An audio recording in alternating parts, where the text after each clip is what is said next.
Hello, hello, hello. So it has been a long time since I posted. Uh, Feels like forever. Thought it was just time for me to tell you everything that goes on behind the scenes and just some life stuff that I deal with daily. So I thought I would do that while I got ready. And yeah, let's get started. That's how I like to normally start getting ready. So, I haven't posted in a little over a week, and this has been, I've been going through probably some of the hardest times I have ever gone through. So, for those of you who are from like my hometown, you are aware that I had gotten very sick when I was 8 years old. For those of you who have no idea anything about me, I had to have emergency exploratory surgery when I was 8 years old, and they removed 98% of my small intestine. So now I live with a port in my chest that I have all the time, and I'm fed intravenously um, with vitamins and fluids and liquids, things like that, that normally you would get when you eat food.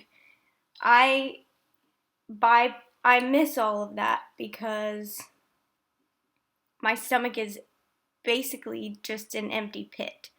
So food just kind of runs through my body, and I'm not able to grasp a whole lot of nutrients or anything like that from when I eat. So I eat an enormous amount of food, probably about 4,000 calories a day, which sounds insane, but I would eat more if I physically had the time to eat more. And on top of that, I'm still needing fluids. So I've been told my whole life that I'm going to need a transplant, which would be a transplant for my small intestine, which a successful transplant is someone who lives a year after the transplant. So it's one of the hardest transplants to do. Also, the medicine that I take intravenously through the port in my chest damages my liver every single time I use it. So eventually, I might need a liver transplant on top of that. So I'd been told I was going to need a transplant when I was like right after the surgery, a year after my surgery, so when I was like 9 or 10, and then again when I was like 16, and then again when I was like 20, and now here I am at 27 and no transplant, which yay, we're so happy about. And I've come a tremendous way. I used to be hooked up to my medicine 24 hours a day. I had to carry around this bag of nutrients, which at one point when I was 7 years old was bigger than me. And now I'm hardly on it compared to that. The last couple of years, I've been having a lot of issues with my kidneys, which plays in because I have been weaning off that medicine. So I, in turn, eat a lot more, trying to make up because they found that I am able to digest some food, and it takes about 4,000 calories or more for me to maintain any kind of weight or energy or nutrients or anything like that. But that also means I go to the bathroom a lot. TMI. Well, when you go to the bathroom, you lose a lot of those nutrients, magnesium, potassium, calcium, every single time you go to the bathroom. And because I'm going all the time, my kidneys are starting to suffer from that. So now I'm going back with the specialists that I had been seeing from the very beginning in Omaha, Nebraska. They're the ones who had the most experience, I guess, with transplant, with small bowel transplant, which at the time I had my surgery, I think they knew of like 100 people that had it. And none of them were very successful at all. So anyways, fast forward now to present day. I'm having a hard time with maintaining my weight, eating and keeping up my energy. I'm really suffering, and you can see it. So I've had to start taking medicine, more fluids daily. So I was down to 1 day a week. I was only on intravenous medicine, and now I take something every single day for 8 or 12 hours, which puts my line at risk of getting an infection because it's being constantly touched and prodded at and used, and blood is being pulled through it, and medicine's being pushed through it all the time. So the less you use it, the less likely it has the chance to get an infection. Well, I've gone through so many over the years that I only have one spot left that they can place it, because the tube runs under my skin, in through my neck, and goes to my heart. Well, I have so much scar tissue from all the past years that I've had so many, that now they can only fit one in this one spot. And if they can't get one in there, that is literally my lifeline. So anyways, speeding up to now, I've just been really struggling with everything. Every day is so hard, and I feel like I'm going backwards all the time. Like, I'm constantly thinking to myself, how am I supposed to do anything if I can't take care of myself? I can't, like, kids, for example. I think about that literally every day. I want to have kids, but if I don't have the energy to take care of myself, how am I supposed to come home and take care of another little person? And that sucks. That sucks for Steven. That sucks for me. That's just sad to think about. Luckily, I'd be okay if I didn't have kids, and I think Steven would be too. But that's just like a thought that I'm constantly thinking about, and I'm always thinking, if I'm not eating, I'm wasting time. I'm unsuccessful that day. It's just always on my mind, and there's days that I'm like super nauseous, and you know how it's so hard to eat when you're nauseous. And so if I throw up, that sets me back really far, because you lose even more when you're vomiting versus when you just go to the bathroom. It's a lot of weight is constantly on my shoulders. Well, the last little bit of time, this year mainly, I've been having a really difficult time with my kidneys, and basically just going backwards. It feels like I'm not making progress, and I'm moving backwards. So Omaha, which is where my specialists are out of, came to me this year about a couple months ago and said that they are doing a trial drug, which is a drug that it would be an injection, I imagine, in your stomach, 1 to 2 times a week. And it's supposed to help grow your intestine. Well, I only have 55 centimeters in my intestine, but I am able to get some nutrients from it.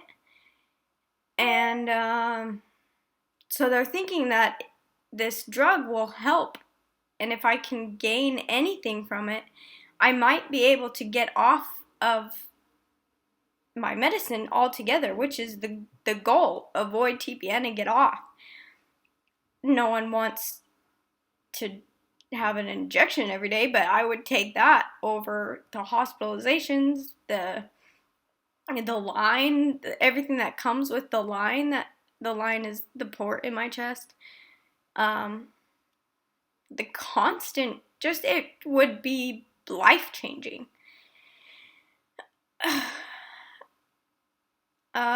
So I start that in August this year. So I plan on documenting all of that. It's really exciting, but I'm like kind of freaking out, kind of nervous because it's like very unknown. The way it works is they pick people that qualify for it, and then they are given a shot twice a week, and they are either giving 2 shots of placebo, 2 shots of the drug, or 1 shot of each, and they don't know. So for the first 6 months, that's the point of the trial part, is you don't know what you're getting. You could be getting placebo the entire 6 months, and you wouldn't know until the 6 months is over. Once that 6 months is over, then they'll tell you, hey, you've been getting the drug the whole time, or you've been getting placebo, which hopefully if you make any kind of progress, they would probably assume you're on the drug, or you're getting some of the drug.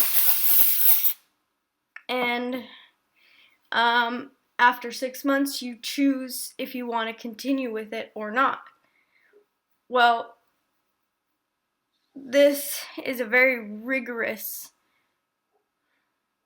trial. I have to fly out every single week for the first 2 months, and then once a month for the next, until the 6 months is over. I'm hoping Steven or somebody will be able to come with me every single time I go.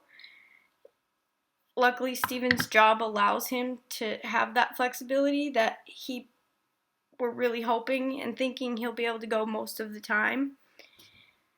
If not, my parents. So yeah, I plan on doing that. That's exciting. But where I've been, I guess let me go back to where I've been this past week and a half. I went downhill fast. I couldn't maintain weight. I was just dropping weight like crazy, and I don't have the energy. You know, when you eat food, you get energy, and I was literally just dying. I was dying. And so I went to the ER. My blood work was off the walls. I got admitted immediately. And I was there for a week. From last Monday to Friday, I was discharged. And I thought I was okay, but I realized it was only because I was drugged the whole time. I was on pain medicine the entire time. So when I was discharged on Friday, I felt okay on Friday because they gave me one last dose of the pain medicine before I left. That was running through me for the rest of the day. I went home and I was fine. And Steven, his schedule this last week, it's this last week that's just sucky. where he's working 24 hours on, 24 hours off. Well, that was his 24 hours off, was that Friday. So he had to go to work at 6:45 a.m. the next day. I couldn't do it. I thought I was gonna die. I didn't know, because I was coming off of Dilaudid. So I hadn't had any pain medicine. I slept until noon. And when I woke up, my first thought was, I can't do today. I can't do it. And I have 2 dogs. I have a puppy. And I'm just like, how am I supposed to do anything? I can't even move. I literally laid in bed texting Steven, and I was like, I can't do this. I'm by myself. I can't do it. I was finally able to get up and kind of muster up some energy. I made the bed, and sounds dumb, but that helped make me feel better. Made the bed, and was able to pull myself together enough to go downstairs. Thank gosh they're dogs that I have to take care of and not people. Woo. And it's not a person, like I was saying.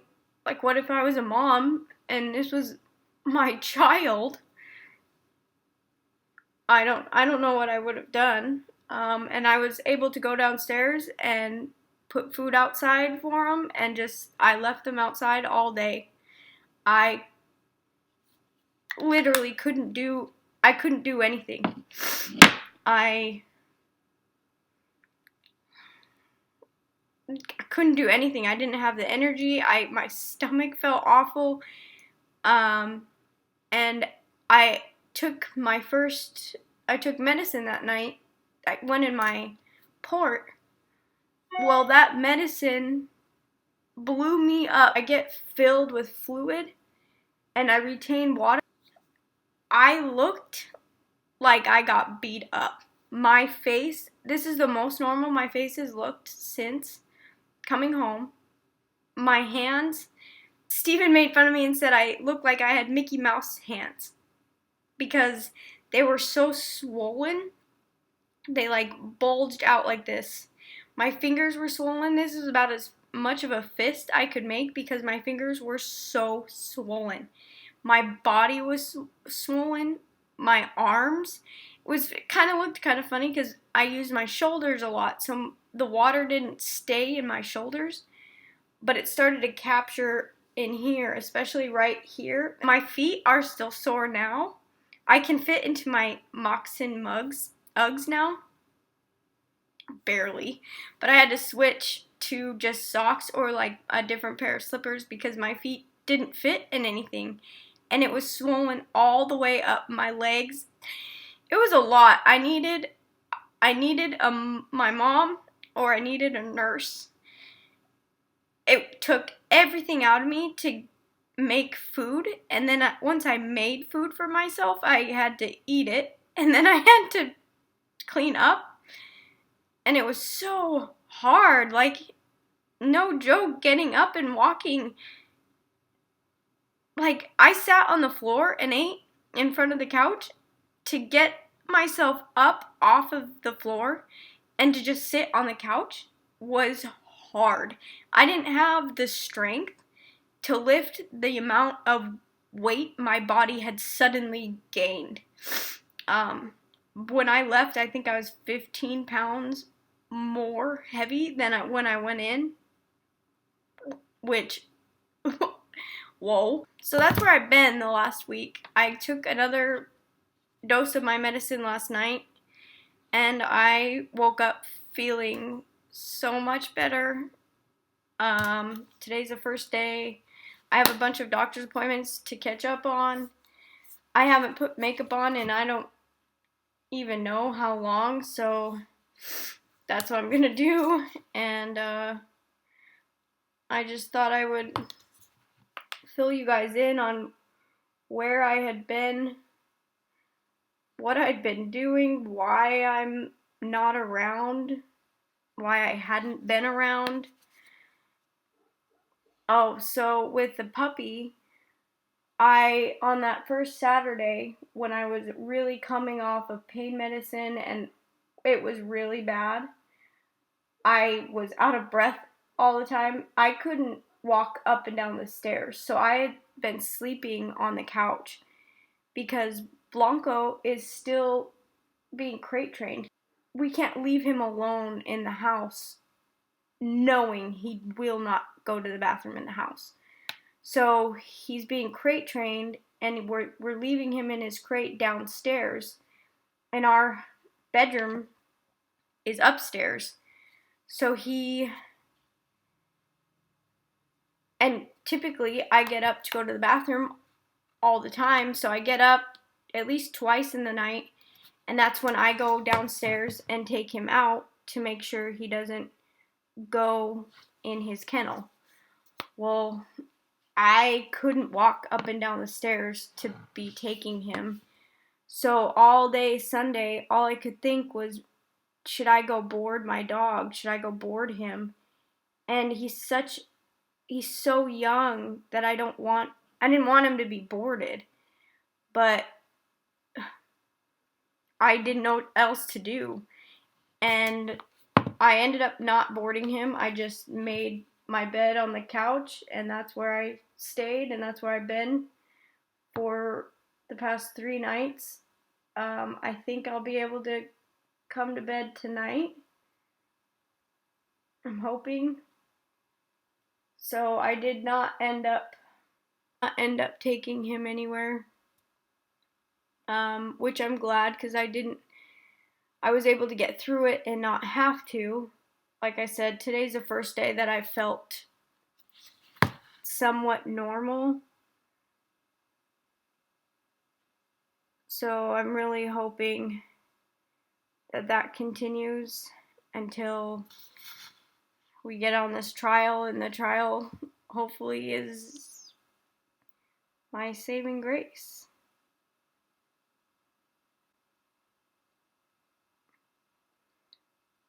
For a long time, I had always thought to myself, oh, it could be so much worse. I could have it so much worse. And I really could.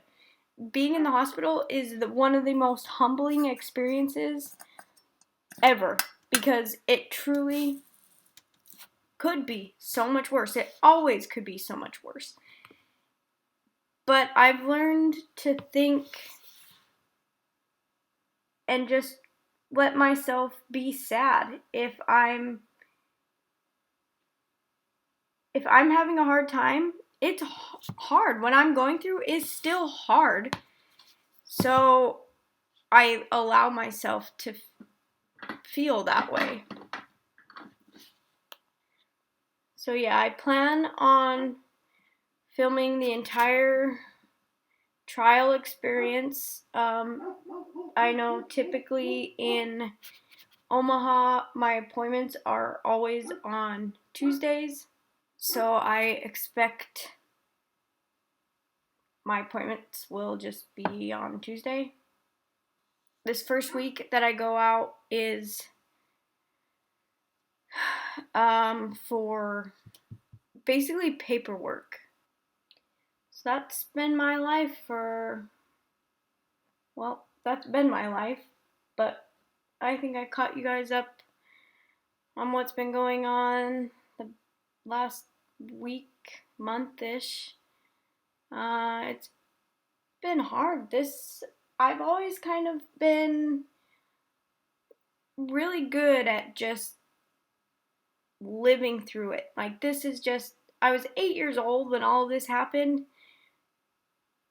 It just kind of it was just my life. That was just it. I didn't sit here and dwell on it or anything like that.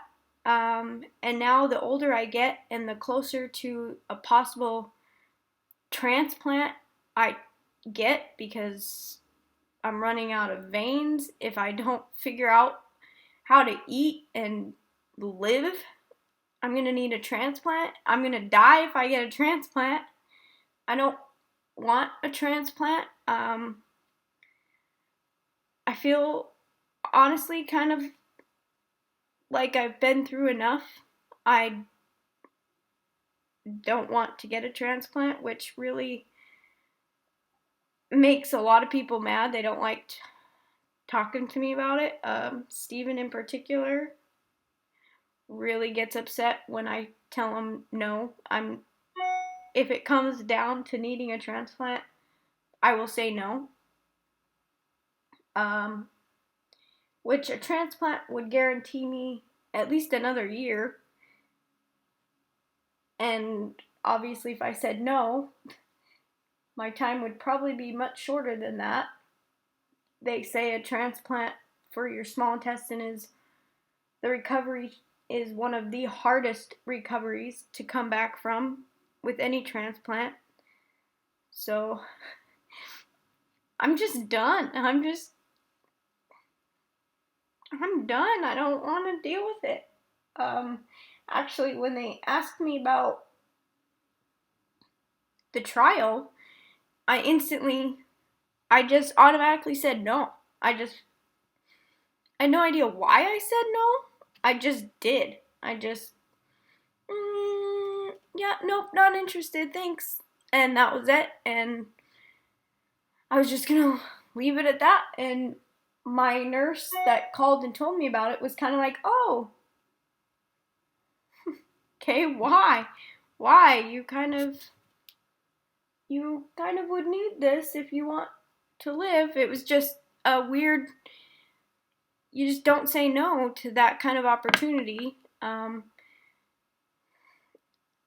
So I ultimately decided, like, okay, I need to try it. Now, at this point, I'm excited about it.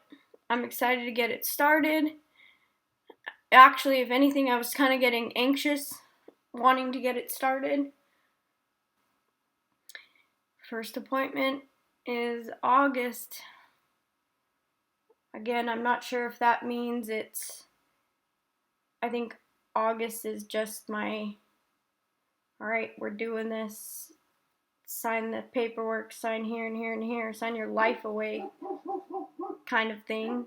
That's what I think is going to happen. And then exactly a week later, we're getting started and we're doing it.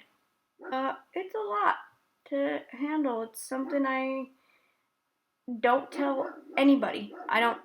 I literally will do anything to hide this from people to a point that it's gotten dangerous. I will not take my medicine because I don't want someone to see me taking it. In case they ask, or in case they even look at me and wonder, like, wonder what that is. No matter what, I am just, nope, absolutely not will I let anybody know that this is not normal. I strive to be normal too much.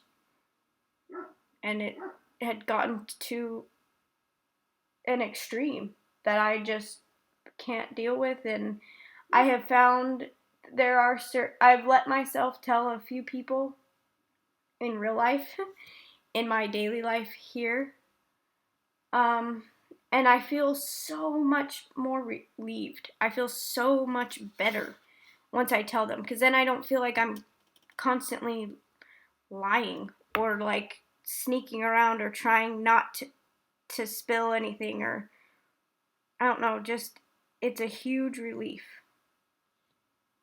So I'm hoping that that's what I will feel when I upload this. And this actually comes back full circle to why and how I started loving makeup. I started watching beauty tutorials. I remember where I was at. I remember what hospital I was in and the exact beauty guru on YouTube that I started watching. And it was Nicole Guerrero was the first beauty guru that I started watching. And I just fell in love with it. It gave me something to do. And I've always been like an artsy type of person. I enjoyed doing artsy things. So drawing was something I was almost known for because I constantly had a pencil and paper with me, always. And so makeup was like a form of art, but on your face. And it was so fun. Like, this was just so fun. And it was like a toy. You know, when you grow out of having toys so you don't have anything to like play with, it was like it was just awesome to find. And that's also what kind of sparked my love for clothes. I have been put in some of the most uncomfortable clothes because I had lines, I had ports, I had tubes coming out of me all the time. And so I was constantly trying to hide it, but it was difficult to hide. It's not, you have to buy a certain type of shirt to cover this, certain kind of swimming suit to cover that. Constantly hiding things. And it wasn't comfortable. And especially when you're in the hospital, those hospital gowns are made of like paper. I have a hospital bag of all my loosest, most comfortable clothes, which actually consist a lot of Steven's like work shirts now because I tend to blow up, and that's the only thing that'll fit me. But I'll wear my pajamas, I bring slippers, I have a whole hospital bag constantly ready to go for when I need to go to the hospital. And that's kind of how I got into loving all of this stuff. And I want to share that with you. It makes you feel good when you're wearing something nice. Just makes you feel better about yourself. If you're feeling yourself, you perform better. You do better. It's just that's just how I feel, and I think everyone should seriously feel their very best all the time. No one deserves to be uncomfortable. So yeah, that's where I've been, what I've been doing, a little insight to my life. I'm excited to start this journey, and I'm excited to share it with you guys. Something I am still learning how to do. Actually, a lot of people that are possibly going to read this or see this don't know in my real life. They don't know the extent of when I say I don't feel good. They don't know. And like I said, I plan on documenting more. I'm going to show you more. I want to show you guys really what it's like. Just to kind of inform you. Not so much, I don't want this to be like, oh, I want to show you how horrible my life is. Because it's not like that at all. Like, at all. I feel like if anyone who knows me will say that I'm a pretty happy person for the most part. Just been having a hard time lately, and I'm hoping that this will kind of help and get everything off my chest, and I don't feel so bad when I miss all these uploads. I miss a whole week of not talking to anybody, and I get messages from people who genuinely want to know, am I okay? Where am I? What's going on? And I am too shy or embarrassed to tell them I'm sick. I'm not doing well. It's hard for people to grasp. People don't understand it. I just want people to understand. So, yeah. Thanks for listening, and I'll see you next time. Bye!